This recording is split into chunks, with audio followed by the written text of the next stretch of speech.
There she lay, unaware, unbothered, although the way her face contorted before she fell unconscious would tell you otherwise.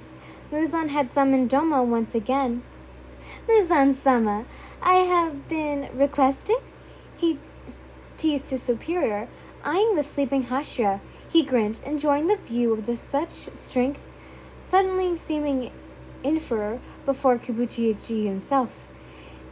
It was enjoyable seeing a refresher of his creator's power.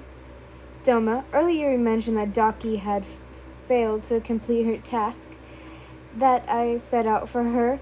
Muzan began, the rainbow-eyed demon grimacing in enjoyance of the bittersweet motion of confronting. Yes, Muzan, but do not worry, she has learned her lesson, the upper moon responded. I have yet to ask you to take care of her tasks. Although, because of this girl being a priority, I shall let you off with once and once only. Need I remind you that my threats are always fulfilled? Muzan reprimanded, making Doma feel that what he could assure to call delight at the challenge of Doma's creator had posed upon him. Of course not. My loyalty lies with you, and only you, Muzan-sama. Shall I behead myself and prove myself to you, or shall I gouge out one of my eyes?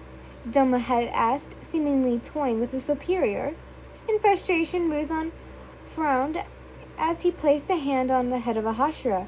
Get out of my sight, and bring Upper Moon 6, you lowly creature. Muzan had started, making Doma immediately get up from his bowing position, and within the blink of an eye, and a few biwa strings had been strung, he was gone. On the platform that lay below Kibutsuji, Upper Moon 6 was kneeled in a deep bow. Muzan-sama, she had instinctively said, addressing him while contemplating her reason for being summoned. Daki, your mind is so busy, so full of scenarios and complications. Why? Muzan had asked, trying to gently approach her, a manipulative way of getting her to talk to him without having her to kill her off.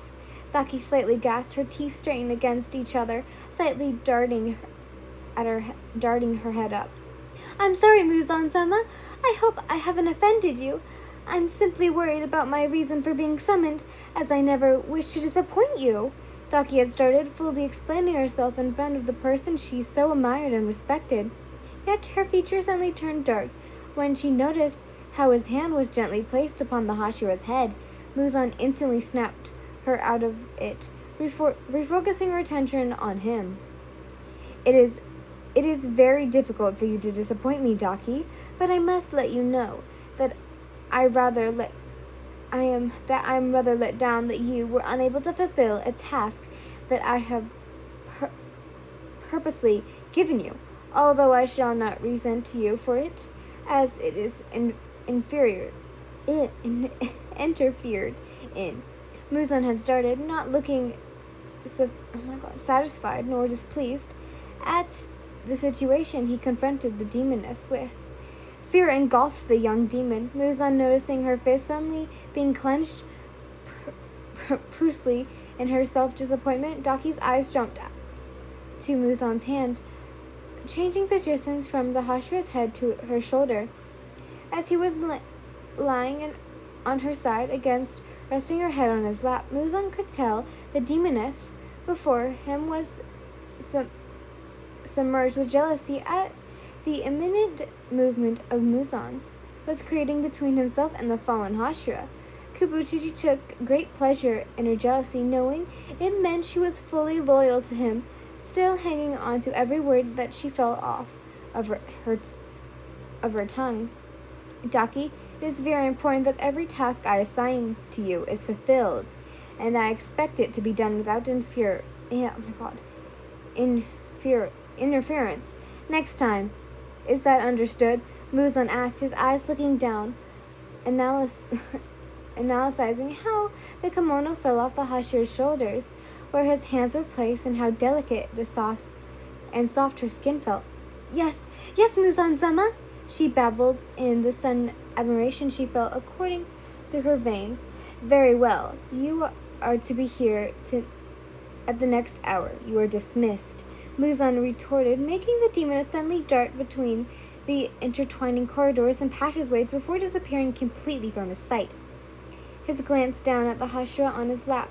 Despite her beauty that caught change of the attention of not only him, but many others, there was something about her that he wished to see crumble.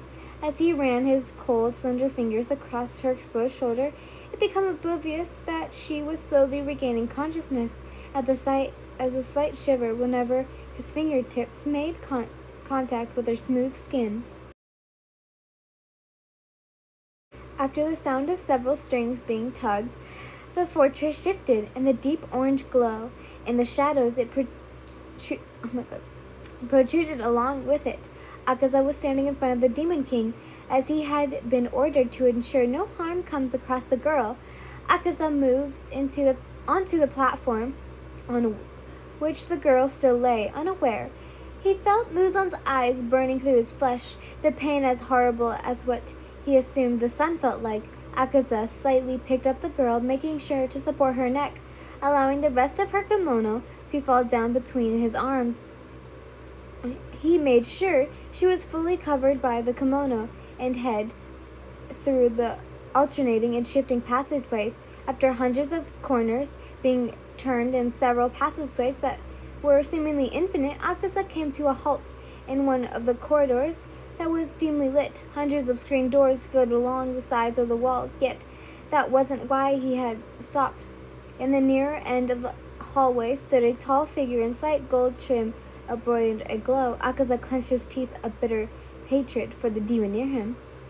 Akaza, who might you have there, the graceful demon said as he cooed. Like a lion toying with his prey, Akaza ignored the demon and slid open the screen door with a nearby hand and moved into the room. He created an entrance to making a cunning grin find its way up into Doma's lips. Akaza felt a flow of exhaustion course through his stature, yet he ignored the upper moon and slid the door open. The one screen door. He paused in front of it. Ah, don't be like that.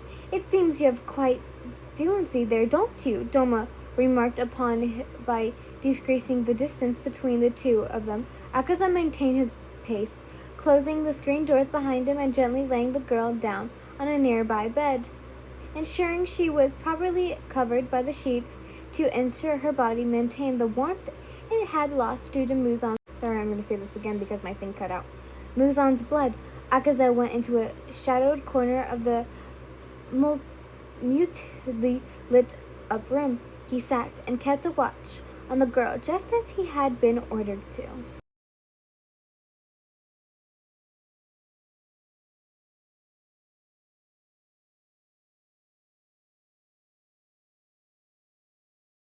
I must say that in 2 more chapters, this series is on a hiatus, so it will take some time to get the chapter 12 set up. So basically we only have 10 and 11 left, and then we'll get on with another one, and then another one, and then another one. So I hope you guys enjoyed. Bye, lovelies!